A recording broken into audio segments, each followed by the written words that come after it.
Hello प्यारे बच्चों, good morning. कैसे हैं आप लोग? आई होप बहुत अच्छे होंगे और खूब अच्छे से पढ़ाई कर रहे होंगे।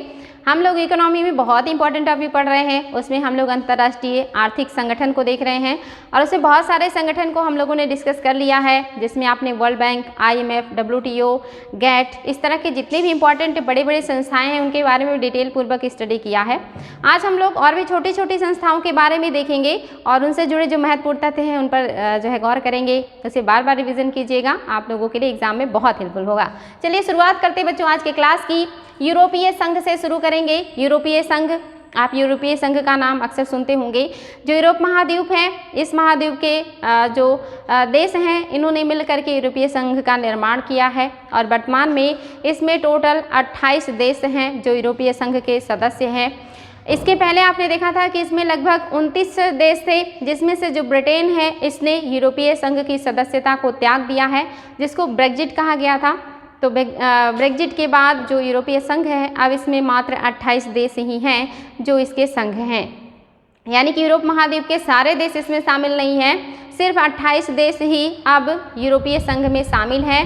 ये जो संगठन है यूरोपीय देश के विकास के लिए, डेवलपमेंट के लिए, व्यापार को बढ़ावा देने के लिए कार्य करता है, यानी कि जो भी सदस्य देश इसमें शामिल होते हैं वो आपस में एक दूसरे को सपोर्ट करते हैं व्यापार में और एक दूसरे के यहाँ व्यापार में जो है सहयोग करते हैं, छूट देते हैं। तो जो भी व्यक्ति इस तरह का फ़ायदा लेना चाहता है वो यूरोपीय संघ में शामिल हो जाता है और इस समय इसमें 28 देश हैं, इसको ध्यान देंगे। तो यूरोपीय महाद्वीप के 28 देशों का एक विशिष्ट आर्थिक राजनीतिक संघ है, यानी कि ये आर्थिक भी है और राजनीतिक भी है, जो संपूर्ण यूरोपीय महाद्वीप के ज़्यादातर हिस्सों को समाहित करता है। यानी कि इसमें ज़्यादातर जो मेन कंट्रीज़ हैं यूरोपीय संघ में वो शामिल हैं। यूरोप के जितने भी बेहतरीन देश हैं जो अच्छे हैं अर्थव्यवस्था के क्षेत्र में, जिनकी राजनीतिक, जिनकी जनसंख्या बेहतर है, वो लोग इसमें शामिल हैं। यानी कि यूरोपीय कंट्रीज़ के ज़्यादातर जो बेहतरीन देश हैं वो इसमें शामिल हैं, ब्रिटेन को छोड़ करके। ब्रिटेन इसमें से बाहर हो चुका है। जो यूरोपीय संघ है इसका मुख्यालय बहुत ज़्यादा पूछता है बच्चों, क्योंकि ये अपने आप में डिफरेंट है। ये बेल्जियम के ब्रुसेल्स में है। तो अगर देश पूछे कि कौन सा देश है तो बेल्जियम देश है और राजधानी वहाँ का ब्रुसेल्स है। इसका मुख्यालय ब्रुसेल्स में बनाया गया है, इसलिए इम्पॉर्टेंट है, ये ध्यान देंगे कि यूरोपीय जो संघ है इसकी मुख्यालय कहाँ है? बेल्जियम में है और बेल्जियम की राजधानी कहाँ है? ब्रुसेल्स, यानी कि बेल्जियम के ब्रुसेल्स में है। तो अगर देश पूछेगा तो बेल्जियम, राजधानी पूछेगा तो ब्रुसेल्स। वेरी वेरी इंपॉर्टेंट है बच्चों। यूरोपीय संघ के 19 देशों द्वारा समान मुद्रा यानी कि यूरो को अपनाया गया है। यानी कि जो यूरोपीय संघ है इसमें 28 देश हैं, लेकिन सभी लोगों ने यूरो को नहीं अपनाया है। यूरोपीय संघ ने अपना खुद का मुद्रा चलाया है जिसे यूरो कहा जाता है और मोस्टली जो इसमें देश हैं उसमें से बहुत सारे देश ने इसको अपने देश में आधिकारिक मुद्रा के तौर पर एक्सेप्ट किया है। उन 28 देशों में 19 देश ऐसे हैं जिन्होंने यूरो को अपने यहाँ की मुद्रा बनाया है, यानी कि एक समान मुद्रा उन 19 देशों में चलता है जिसे यूरो कहा जाता है। तो इम्पॉर्टेंट है बच्चों, एग्जाम में आता है कि यूरोपीय महासंघ का या यूरोपीय संघ का मुद्रा कौन सा है? यूरो है। कितने देश हैं जो यूरो संघ में या यूरो जोन में शामिल हैं? तो 19 देश हैं और इन्हीं देशों को मिला करके यूरो जोन का निर्माण होता है। तो ये आपको इम्पॉर्टेंट पॉइंट है। यूरोपीय संघ यूरोपीय महाद्वीप के महत्वपूर्ण आर्थिक और राजनीतिक देशों के द्वारा मिलकर बनाया गया है, जिसमें वर्तमान में 28 देश हैं। उसमें से 19 देशों ने यूरो समान रूपक जो मुद्रा है इसे अपनाया है, जिसे यूरो जोन कहा जाता है। ये इंपॉर्टेंट है, ध्यान देंगे। नेक्स्ट है बच्चों, आगे देखते हैं ब्रिक्स। ब्रिक्स ही जो है बहुत इंपॉर्टेंट है और इसके जो लेटर्स हैं उसी के आधार पर देशों का निर्धारण है। पहले इसे ब्रिक के नाम से जाना जाता था, लेकिन आगे जब साउथ अफ्रीका इसमें जुड़ा तो इसका नाम ब्रिक्स हो गया। तो देखते हैं इसको क्या है इसमें खास बातें। ब्रिक्स 5 देशों का, जिसमें ब्राज़ील है, रूस है, भारत है, चीन है, दक्षिण अफ्रीका है, इन सब से मिलकर के ब्रिक्स बना है, जिसमें आप देख सकते हैं B से ब्राज़ील, R से रसिया, I से इंडिया, C से जो है आपका चाइना और S से साउथ अफ्रीका। इनके जो लेटर्स हैं इसी के आधार पर देशों का नाम है। तो बहुत आसान है और ये बहुत ही महत्वपूर्ण है अपने आप में, क्योंकि इसमें आप देखेंगे जितने भी ज़्यादातर बड़े बड़े देश हैं, ब्राज़ील, रूस, भारत, चीन, दक्षिण अफ्रीका, बहुत ही बड़े बड़े देश मिलकर के इसका जो है निर्माण किए हैं। आगे चल करके ये जो अपने आप में संगठन है बहुत ही महत्वपूर्ण साबित होने वाला है, क्योंकि ये दुनिया के बहुत बड़ी जनसंख्या का, क्षेत्रफल का और अर्थव्यवस्था का प्रतिनिधित्व करता है। ब्रिक्स ये इंपॉर्टेंट है बच्चों, पूछता है कौन कौन से देश शामिल हैं, तो ये ध्यान देंगे। ये ब्रिक्स जो है ये लगभग 43% जनसंख्या का प्रतिनिधित्व करती है और विश्व के लगभग 37% जीडीपी का ये प्रतिनिधित्व करता है। साथ ही वैश्विक व्यापार में 17% की भागीदारी ब्रिक्स देशों का है। इसके अलावा वैश्विक क्षेत्रफल का 25% जो है ब्रिक्स कंट्रीज कवर करते हैं। तो बहुत ही इंपॉर्टेंट है ये। ब्रिक्स शिखर सम्मेलन का आयोजन प्रत्येक वर्ष किया जाता है और प्रत्येक वर्ष ये चक्रीय रूप में होता है और सदस्य देशों द्वारा किया जाता है, यानी कि यहाँ पे प्रत्येक सदस्य देश जो है वो हर साल अपने अपने यहाँ जो है इसका सम्मेलन होता है, यानी कि बारी बारी करके सभी देशों में सम्मेलन चलते हैं चक्रीय रूप में, और जब 5वां देश खत्म हो जाता है तो फिर से शुरू हो जाता है नए सिरे से, यानी कि यहाँ पे सभी देशों में सम्मेलन होता रहता है, चक्रीय रूप में चलता है। अब तक ब्रिक्स के 12 शिखर सम्मेलन हो चुके हैं और जो 12वां हुआ है ये कोरोना काल में हुआ है, जो कि जो है वर्चुअल हुआ है, तो ये ध्यान देंगे आप लोग, इम्पॉर्टेंट है बच्चों। अभी तक 12 सम्मेलन हो गए हैं और इसमें जो देश हैं ये 5 देश शामिल हैं। नेक्स्ट जो आपका संगठन है बच्चों, न्यू डेवलपमेंट बैंक है। न्यू डेवलपमेंट बैंक जिसे पूर्व में ब्रिक्स बैंक के नाम से जाना जाता था। पहले जो न्यू डेवलपमेंट बैंक है इसका नाम ब्रिक्स बैंक था। इन्हीं ब्रिक्स देशों के सहयोग से या इन्हीं की वजह से ये बैंक बना है, इसीलिए इसे पहले ब्रिक्स बैंक कहा जाता था, लेकिन वर्तमान में इसको न्यू डेवलपमेंट बैंक कहते हैं। आगे है बच्चों कि ये क्या है, ब्रिक्स द्वारा स्थापित बहुपक्षीय विकास बैंक है ये, यानी कि ब्रिक्स देशों के द्वारा बनाया गया बहुपक्षीय विकास बैंक है न्यू डेवलपमेंट बैंक। मुख्यालय कहाँ है? संघाई, चीन के संघाई में इसका मुख्यालय है। वेरी वेरी इंपॉर्टेंट है, ध्यान देंगे। तथा एक क्षेत्रीय कार्यालय भी है। कार्यालय कहाँ है? दक्षिण अफ्रीका के जोहान्सबर्ग में इसका कार्यालय है। राजधानी और कार्यालय दोनों ध्यान देंगे, इम्पॉर्टेंट है। ब्रिक्स के 6ठे शिखर सम्मेलन में बैंक की स्थापना के लिए फोर्टालेजा घोषणा पत्र लाया गया था। इम्पॉर्टेंट है, कौन से शिखर सम्मेलन में लाया गया है? तो 6ठे शिखर सम्मेलन में लाया गया है। और कौन से घोषणा पत्र? तो फोर्टालेजा घोषणा पत्र लाया गया, जिसके द्वारा इस बैंक की स्थापना की गई थी। जो प्रारंभिक अधिकृत इसकी पूंजी थी ये $100 मिलियन थी। एग्जाम में क्वेश्चन आ चुका है कि कितने $मिलियन के साथ न्यू डेवलपमेंट बैंक की स्थापना हुई थी, तो $100 मिलियन के साथ इस बैंक की स्थापना की गई थी।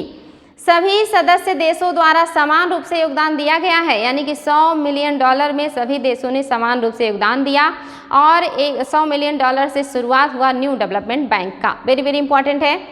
आगे है बच्चों, ध्यान देंगे। तथा सभी को समान मताधिकार भी प्रदान किया गया है, यानी कि न्यू डेवलपमेंट बैंक में जितने भी देश हैं, ब्रिक्स देश हैं, 5 देश हैं, और सभी को समान रूप से इन लोगों ने अपने पैसे भी दिए हैं और साथ में समान रूप से इनको वोटिंग राइट्स भी है। यहाँ ऐसा नहीं है कि किसी की जो है पैसा जो उन्होंने जमा किया वो ज़्यादा हो और जो है उसमें वोटिंग राइट ज़्यादा हो, ऐसा नहीं है। सबको समान अधिकार है और सबका समान योगदान भी है। बैंक के जो प्रथम अध्यक्ष बने थे भारत के केवी कामथ बने थे। ये भी इम्पोर्टेंट है, पूछता है कि न्यू डेवलपमेंट बैंक के पहले अध्यक्ष कौन थे? केवी कामथ। कहाँ के थे? इंडिया के थे। इंडिया के लिए बहुत गौरव की बात है कि यहीं के ही जो है व्यक्ति को पहला इसका अध्यक्ष बनाया गया था। बाकी जो उपाध्यक्ष थे अन्य 4 देशों से थे, यानी कि अन्य 4 देशों ने अपने यहाँ से एक एक उपाध्यक्ष नियुक्त किया था और भारत से केवी कामथ अध्यक्ष के रूप में नियुक्त किए गए थे। उद्देश्य क्या है इसको बनाने का? ब्रिक्स देशों एवं अन्य विकासशील देशों तथा उभरती अर्थव्यवस्थाओं की अवसंरचना तथा समावेशी विकास परियोजनाओं के वित्तीय माध्यम से वैश्विक समृद्धि एवं विकास को प्रोत्साहन प्रदान करना। यानी कि ब्रिक्स देश और साथ ही जितनी भी अर्थव्यवस्थाएं हैं जो उभर रही हैं, जिन्हें ज़रूरत है सपोर्ट की, इकोनॉमिक फाइनेंशियल जो मदद होती है उसकी, उनको ये मदद करेंगे ताकि वो अपनी अर्थव्यवस्था में सस्टेनेबल यानी कि सतत विकास ला सके। तो वेरी वेरी इंपॉर्टेंट है बच्चों, ये ध्यान दे रहा है कि जितने भी देश हैं जो कि शामिल हैं ब्रिक्स में, इसके अलावा जो अन्य उभरती देश हैं, अर्थव्यवस्थाएं हैं, उनके यहाँ संपोषणीय विकास परियोजनाओं को वित्तीय माध्यम से ये मदद करेगा और उनके यहाँ समृद्धि और विकास लाने में प्रोत्साहन करेगा या जो है सहयोग करेगा। नेक्स्ट जो आपका संगठन है दक्षिण एशियाई क्षेत्रीय सहयोग संगठन, जिसे सार्क कहा जाता है, south Asian association for regional corporation. Important है बच्चों, ये जो सार्क है बहुत इंपॉर्टेंट है, इसे सार्क भी कहा जाता है, इसे दक्षेस भी कहा जाता है या दक्षिणी एशियाई क्षेत्रीय सहयोग संगठन भी कहा जाता है। जो दक्षिणी एशियाई देशों के मध्य सामाजिक, आर्थिक एवं राजनीतिक तथा सांस्कृतिक सहयोग को बढ़ावा देने वाला संगठन है। दक्षेस क्या है? तो जितने भी दक्षिणी एशियाई देश हैं उनके बीच में सामाजिक, आर्थिक, राजनीतिक, सांस्कृतिक चीज़ों को बढ़ावा देगा, समन्वय स्थापित करेगा ताकि सब लोग एक दूसरे के साथ परस्पर कार्य करें और कार्य करते हुए आगे बढ़े, इन क्षेत्रों का विकास हो जैसे विश्व के अन्य क्षेत्रों का विकास हो रहा है। तो सार्क बहुत ही महत्वाकांक्षी जो है एक तरीके से कहेंगे सपने को लेकर के आया है। स्थापना कब हुई है इसकी? 1985 में। डेट याद रखेंगे बच्चों, 1985 में दक्षेस की स्थापना हुई है और वर्तमान में इसमें भारत है, पाकिस्तान है, अफगानिस्तान है, ऐसे आप याद रखेंगे बच्चों। भारत के पश्चिम में 2 देश हैं, एक पाकिस्तान और एक अफगानिस्तान है, दोनों शामिल हैं। भारत के उत्तर में 2 देश हैं, नेपाल और भूटान, ये दोनों शामिल हैं, 4 देश हो गए। इधर जो है वो बांग्लादेश है 5 और छठा श्रीलंका, नीचे 2 देश हैं श्रीलंका और मालदीव, ये जो है मिलाकर के 7 और एक इंडिया 8। वर्तमान में 8 देश इसमें शामिल हैं। जब ये बना था तो इसमें मात्र 7 सदस्य थे, यानी कि इसमें 8वां सदस्य नहीं था और जो 8वां सदस्य इसमें जुड़ा ये अफगानिस्तान है। एग्जाम में भी क्वेश्चन बनता है कि इसमें 8वां सदस्य कौन जुड़ा है? अफगानिस्तान जुड़ा है। तो बहुत आसान है, इंडिया से घिरे हुए जो भी या जिनसे घिरे हुए हैं इंडिया के क्षेत्रफल या जो क्षेत्र है हमारा, जिन देशों से घिरा है हम उन्हीं को लेते हैं। हालांकि म्यांमार भी है लेकिन हम म्यांमार को नहीं लेते या म्यांमार इसमें शामिल नहीं है, इसको ध्यान देंगे आप लोग, बहुत आसान है ये। तो आप देख रहे हैं वही भारत है, पाकिस्तान है, अफगानिस्तान है, नेपाल है, भूटान है, बांग्लादेश है, श्रीलंका है और मालदीव इसमें शामिल है। मुख्यालय इसका काठमांडू है, नेपाल के काठमांडू में इसका मुख्यालय है। स्थापना हुआ है 85 में। वर्तमान में टोटल 8 देश हैं और जो अफगानिस्तान है ये 2007 में भारत में शामिल हुआ है। तो वेरी वेरी इंपॉर्टेंट है बच्चों, ध्यान देंगे ये सारी चीज़ों को। नेक्स्ट है जो है पेट्रोलियम निर्यातक देशों का संगठन, जिसे ओपेक कहा जाता है, यानी कि जो है ऑर्गेनाइजेशन पेट्रोलियम एक्सपोर्टिंग कंट्रीज। तो ये इंपॉर्टेंट है बच्चों, ये पेट्रोलियम निर्यातक देशों का संगठन है। इसमें जितने भी देश शामिल हैं वो सभी पेट्रोलियम का निर्यात करते हैं, यानी कि इनके यहाँ पेट्रोलियम का भरपूर मात्रा में भंडार है और ये पूरे विश्व के अन्य देशों में तेल का निर्यात करने का कार्य करते हैं। देखते हैं इनके बारे में। निर्यातक देशों यानी कि पेट्रोलियम निर्यातक देशों का एक अस्थायी और अंतर सरकारी संगठन है, यानी कि एक अस्थायी है और अंतर सरकारी संगठन है, जिसकी स्थापना कब हुई है? 10 से 14 सितंबर के बीच 1960 में हुई है। स्थापना का डेट और जो ईयर है वो याद रखेंगे बच्चों। ये कब हुआ है? तो इराक में जो बगदाद है वहाँ पर बगदाद सम्मेलन आयोजित हुआ था और यहीं पर चर्चा चली कि एक हमारा संगठन होना चाहिए और इसी सम्मेलन के दौरान जो है इराक ने ईरान, इराक, कुवैत, सऊदी अरब और वेनेजुएला, इन 5 देशों ने जो सबसे महत्वपूर्ण पेट्रोलियम निर्यातक देश हैं, इराक, ईरान, कुवैत, वेनेजुएला और सऊदी अरब, इन 5 देशों ने मिलकर के बगदाद सम्मेलन में ये डिसीजन लिया कि एक हमारा संगठन होना चाहिए जो पेट्रोलियम निर्यातक देशों का हो, जिसे ओपेक कहा गया। स्थापना किया इसका 1960 में। वेरी वेरी इंपॉर्टेंट है। वर्तमान में इसके सदस्य देशों की संख्या बढ़ करके 14 हो गई है, लेकिन जब स्थापना हुआ था तो मात्र 5 देश इसमें शामिल थे।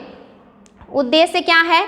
तो उद्देश्य है अपने सदस्य देशों की पेट्रोलियम नीतियों का समन्वय एवं एकीकरण, यानी कि सभी के जो नीतियां हैं उसमें समन्वय हो, समानता हो, ताकि सबको फायदा मिले। ऐसा ना हो कि कोई देश बहुत सस्ते में पेट्रोलियम बेचे और कोई बहुत महंगा करके बेचे, तो उससे नुकसान होगा। इसीलिए आपस में समन्वय करते हैं कि पेट्रोलियम का रेट क्या होगा, किस तरह से निर्यात किया जाएगा, तो ये आपस में मिल करके सारी चीज़ें डिसाइड करते हैं। तो यही कह रहा है कि समन्वय एवं एकीकरण बनाने के लिए किया गया है। साथ ही उपभोक्ताओं के लिए पेट्रोलियम की कुशल तथा मितव्ययी नियमित आपूर्ति के लिए तेल बाजारों की स्थिरता, यानी कि तेल बाजारों में स्थिरता रहे कि जो उपभोग करने वाले देश हैं जो हमसे खरीदते हैं उनके यहाँ नियमित रूप से और सही रेट में पेट्रोलियम जाए। इन सारे चीज़ों का डिसीजन ये ओपेक कंट्रीज़ आपस में मिल करके करते हैं। टोटल 5 देश थे जब इसकी स्थापना हुई, लेकिन वर्तमान में ये 14 सदस्य देश हो चुके हैं इसमें। तो ये है इंपॉर्टेंट चीज़ें बच्चों। आई होप आप लोगों को ये समझ में आएगा। छोटा छोटा क्लास दे रहे हैं ताकि आसानी से समझ में आए, तो रहने देते हैं बच्चों, बाकी कल देखेंगे हम। Thank you.